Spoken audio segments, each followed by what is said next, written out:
Oke, sambil menunggu, terima kasih Pak Yuda atas waktunya sudah mau menjadi host saya. Baik anak-anak, siang ini kita akan belajar atau akan membahas tentang PPK Mandiri. Bagaimana kita menjadi orang yang mandiri, mempunyai karakter yang mandiri. Karena kita sudah dinilai memiliki umur dan sudah menginjak SMP, jadi segala sesuatu harus dilakukan mandiri. Sebelumnya, mari kita berdoa dulu menurut keyakinan kita masing-masing. Berdoakan kita pimpin. Berdoa mulai.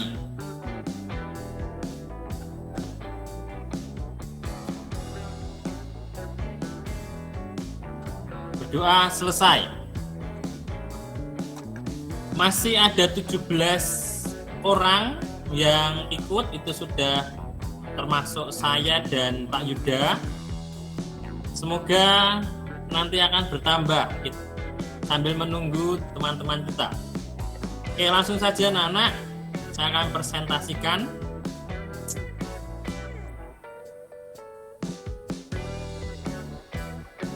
Semoga sudah keluar. Pak Yuda, apakah sudah keluar di layar panjenengan? Sudah, Pak. Oke.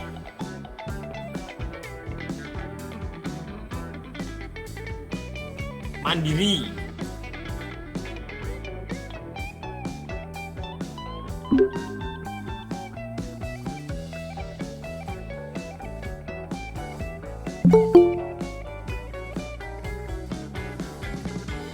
Sebentar.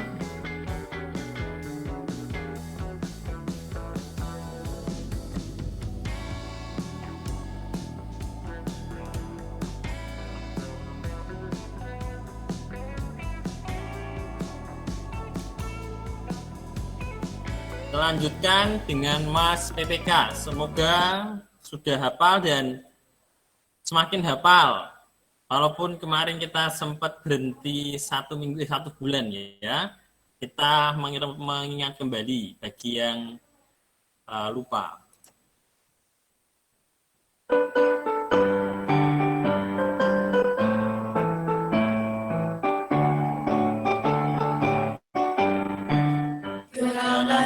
Nasional Revolusi Mental membangun karakter generasi gemilang, wujud kebangkitan generasi emas bagi manusia Indonesia melalui pendidikan nasional, tumbuh kembangkan moral etika bangsa.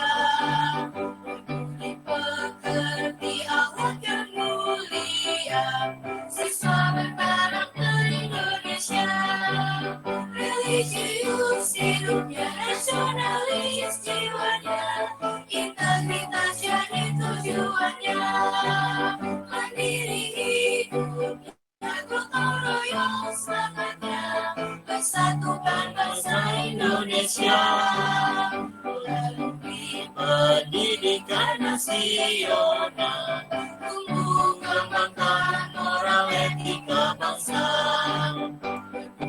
pekerti akhlak yang mulia, siswa berkarakter Indonesia, religius hidupnya, nasionalis jiwanya, integritas jadi tujuannya, mandiri hidupnya, gotong royong semangatnya, persatukan bangsa Indonesia, siswa berkarakter Indonesia, siswa berkarakter Indonesia.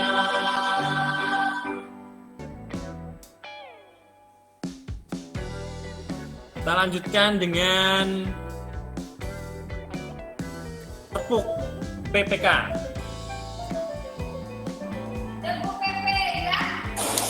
Religius, nasionalis, mandiri, gotong royong, integritas.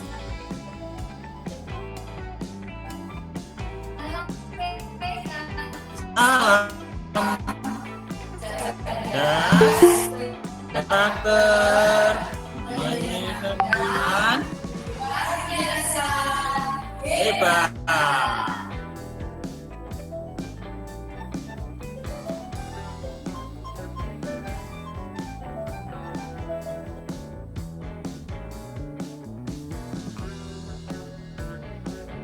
Hei anak, masih mendengarkan saya?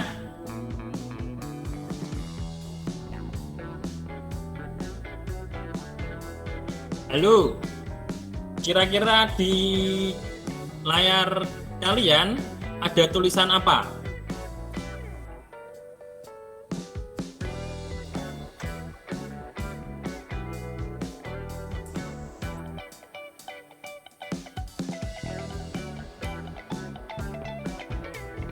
Oke. Bagaimana siswa yang mandiri itu?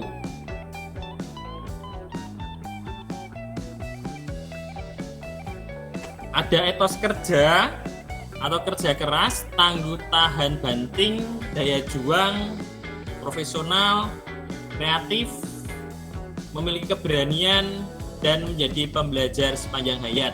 Nah, itu adalah ciri-ciri anak yang mandiri, anak yang memiliki kreativitas mandiri.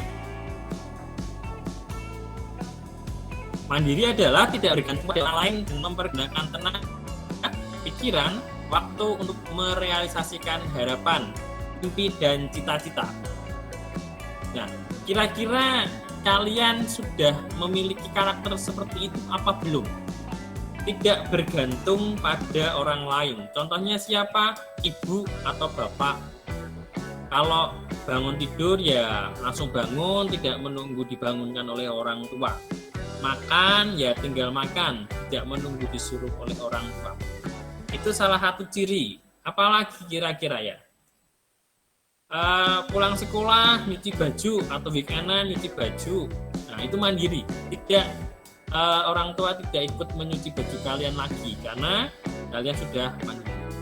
Itulah hal yang perlu menjadi pribadi yang mandiri, karena segala sesuatu waktu kalian besok nanti akan menjadi dewasa, kalian harus mandiri, entah SMA, kuliah, bahkan sudah membangun hubungan keluarga. Segala sesuatu dilakukan oleh mandiri, bukan lagi anak, bukan lagi bayi, karena usia kalian ada usia remaja yang harus kalian ekspresikan dengan kemandirian kalian. Kedua, bagaimana implementasinya di kegiatan di rumah, kegiatan di sekolah, kegiatan di masyarakat? Apa yang harus dilakukan sebagai anak yang mandiri? Nah, perilaku mandiri di rumah, tadi saya sudah mengatakan, membersihkan kamar sendiri, mencuci piring sendiri setelah makan, mengerjakan PR dari sekolah sendiri, tanpa bantuan kakak atau ibu atau ayah, menyetrika pakaian sekolah sendiri, menyiapkan sarapan kegemaran sendiri. Semua kita lakukan sendiri tanpa meminta bantuan siapapun, karena kemandirian itu adalah indikator dari kedewasaan seseorang. Ya, kita tidak kita masih kecil. Kalau masih kecil ya mungkin kita kurang diperhitungkan lah oleh orang-orang yang di sekitar kita. Nah, kemandirian itu dimulai dari mana? Diri kita sendiri dan dari pendidikan kita di rumah. Setelah itu kita boleh keluar, mandiri kita keluar kemana? Yaitu di sekolah. Ya, berangkat sendiri ke sekolah menggunakan transportasi publik, boleh genjot atau naik sepeda. Ya, sepeda genjot, tidak sepeda motor, tapi sepeda genjot. Mengerjakan tugas sendiri tanpa menyontek meski sulit sekalipun. Nah, contohnya apa? Biasanya kalau berangkat pagi-pagi, nunggu temennya yang sudah mengerjakan PR. Kamu sudah mengerjakan PR apa belum? Aku mau pinjam bagi, aku belum mengerjakan PR. Biasanya kayak gitu kan. Buatlah tugas kalian itu mandiri tanpa menggantungkan harapan pada teman kalian yang pinter. Membersihkan laci meja dan kursi tempat duduk di kelas tanpa bantuan orang lain. Nah, pula biasanya anak-anak sekolah itu kalau membuang sampah di laci. Nah, itu yang kurang baik ya. Kalau membuang sampah silahkan langsung buang sampah, tidak tinggal di laci. Entah itu kertas sobekan, kertas untel-untelan, tisu, atau apapun, jangan pernah ditinggalkan di laci. Itu akan kotor, jika lupa akan membusuk, dan itu akan menimbulkan bau yang tidak enak saat kalian belajar. Ya, jangan juga mengandalkan ya Pak Bon atau petugas kebersihan sekolah. Itu meja kalian harus tanggung jawab dengan meja yang kalian pakai. Tidak membuang sampah sembarangan atas kesadaran diri sendiri. Itu di sekolah masih banyak. Bapak melihat anak-anak minum es teh ya waktu sebelumnya pandemi, minum es teh seruput, wah seger banget, dari itu buang, tidak dimasukkan ke dalam tempat sampah. Itu baru sampah plastik satu loh. Bayangkan ada 200 atau 400 murid yang kayak gitu. Sekolahnya di sampah, taman yang sudah dibersihkan, yang sudah dirawat akan menjadi sampah. Siapa yang membuat itu? Ya, orang yang tidak bertanggung jawab, seorang anak sekolah yang tidak bertanggung jawab untuk menjaga lingkungannya. Maka segala sesuatu harus dilakukan sendiri dengan kemandirian. Ingatlah, kita sudah sekolah, sudah SMP, pasti orang tua mengajarkan hal-hal yang baik. Tidak mungkin kan orang tua mengajarkan buang sampah sembarangan Kalau ada orang tuanya tidak bertanggung jawab pada tinggalnya, maka orang tua itu harus bertanggung jawab dengan pendidikan kalian di rumah. Dari berikan contoh baik, bagaimana berkata, bagaimana baju, mencuci piring, dan pekerjaan yang harus kita lakukan. Karena kenapa? Kalau kita tidak mulai saat ini, kalian sudah besar, kalian akan susah. Saya dulu waktu SMP saya sudah mencuci pakaian, mencuci piring sendiri. Kenapa? Kita harus mandi. Jika kita sudah mandi, kita harus berperilaku mandiri di masyarakat. Ingat, tadi kita sudah membahas mandiri di rumah, mandiri di masyarakat, mandiri di sekolah, dan sekarang mandiri di masyarakat. Apa yang harus dilakukan oleh orang yang mandiri di masyarakat? Inisiatif sendiri membersihkan lingkungan sekitar. Oke, bagaimana? Jika kalian melihat ada sampah di depan rumahmu, silahkan kamu ambil atau kalian sapu, masukkan tempat sampah. Jangan dibiarkan. Jangan kamu tambah sampah di depan rumah. Nah, menjaga keamanan lingkungan tempat tinggal secara mandiri dengan sistem siskampling. Dulu waktu saya SMP itu sekali, tapi bersama menemani, ingin merasakan, ternyata muter, bil simpitan uang, cek sana sini, ternyata aman, ya sudah, setelah itu pulang. Memperbaiki fasilitas umum di lingkungan tempat tinggal secara bergotong royong tanpa menunggu bantuan pemerintah. Di dalam lingkungan kita pasti ada RT atau RW.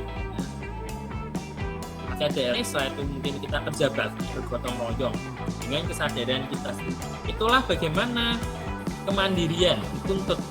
Aku punya inisiatif, punya ide bagaimana kalau membersihkan got atau saluran air semacam itu. Ide yang bagus. Atau enggak mau membuat ngecat jalan atau membuat apa, setidaknya dilakukan dengan bersama-sama. Itu menunjukkan kemandirian kita. Pak, kan saya masih kecil. Ya, tidak masalah. Kan yang namanya belajar kan belajar sepanjang hayat kan. Setelah belajar, setiap saat kita belajar, tua pun kita akan belajar. Masyarakat mandiri membangun sejumlah fasilitas umum di lingkungan tinggalnya tanpa menunggu bantuan pemerintah. Membangun, contohnya fasilitas umum apa? taman bermain, ayunan, jungkir-jungkir, atau tempat olahraga untuk lari, macam taman, kita harus mandiri. Sekali lagi, kalau kita tidak mandiri, kita akan susah di kemudian hari, atau lagi kalau saat kita sudah tua. Jika kita menjagakan orang lain, tidak mungkin. Karena kenapa? Orang lain pun juga punya alasan untuk hidup mandiri, untuk mengurusi hidupnya sendiri. Kita pun saat minta tolong pun akan terbatas. Begitu. Desa secara mandiri mengadakan mobil ambulan untuk digunakan sebagai fasilitas kesehatan warga setempat. Maka kita alangkah baiknya ikut ambil bagian, walaupun di daerah kita, di lingkungan kalian tidak ada ambulan, setidaknya apa yang harus bisa kita lakukan? Ya mungkin kita ikut buang sampah ya, pinjam gerobak terus kita membuang sampah, atau kita membantu tetangga-tetangga kita yang memang kesusahan. Contohnya bagaimana? Mungkin ada tetangga kita yang sakit, kita antar ke rumah sakit kalau tidak punya mobil, atau enggak ada tetangga kita yang meninggal, kita juga ikut dalam layak membantu ikut memakamkan. Semacam itu sudah salah satu hal yang kecil dan itu sangat berarti bagi sesama kita. Maka sekali lagi, kemandirian itu sangat penting. Jika kalian tidak mandiri, kalian akan tertinggal. Bahkan besok ya, kalau kamu sudah besar, mungkin sudah menjalin hubungan yang spesial dengan orang yang kalian sayangi atau cintai, orang itu pasti akan menuntut bahwa kamu harus mandiri. Kamu tidak bisa menjagakan pasanganmu karena dengan ketidakmandirian. Ya, setiap bagi mandiri. Kita dilahirkan sendiri, tapi dengan bantuan orang tua terutama ibu. Mati pun kita juga akan sendiri. Ingat, segala sesuatu yang kita lakukan harus kita lakukan dengan mandiri. Jika minta tolong pada orang lain, tidak selamanya orang itu pun ada untuk kita. Maka mandiri adalah salah satu karakter yang penting dalam masa depan, membangun masa depan kalian. Nah, saya memiliki tugas untuk kalian, anak-anak. Tugasnya mudah dan ini sesuai dengan zaman sekarang ya. Anak-anak mungkin bisa membuat video. Nah, buatlah jadwal kegiatan di rumah sehari itu. Contohnya besok ya, hari Rabu. Sholat atau makan doa, setelah itu mandi, setelah mandi ikut PJJ, setelah PJJ mungkin kalian nyuci makan, nyuci piring, setelah itu nyuci baju, mandi lagi, belajar, tidur, semacam itu. Kirimlah dalam bentuk foto yang sudah diurutkan dan menjadi video. Ya, nanti linknya akan diberikan Pak Yuda setelah ini. Maka silahkan kalian membuat kolase foto dan akhirnya dibuat untuk video juga boleh, atau enggak kolase foto saja. Ada urutan nomor 1, 2, 3, 4, 5, 6. Nah, begitu. Tugasnya tidak mudah, tidak perlu mencari di internet, tapi tugasnya dari kalian, untuk kalian, dan saya sebagai guru ingin melihat seberapa mandiri kalian. Itu tugasnya. Saya berikan waktu mungkin besok. Ya, dalam minggu ini harus selesai ya. Paling cepat besok lah. Besok paling cepat untuk mengumpulkan tugas. Jangan sampai weekend, lebih cepat, lebih baik. Tunjukkan kemandirian kalian atau tanggung jawab kalian sebagai siswa. Terima kasih waktunya. Saya mengucapkan banyak terima kasih atas waktu yang sudah kalian berikan, sudah mau mendengarkan saya, sudah mau bergabung. Sekian dari saya, terima kasih.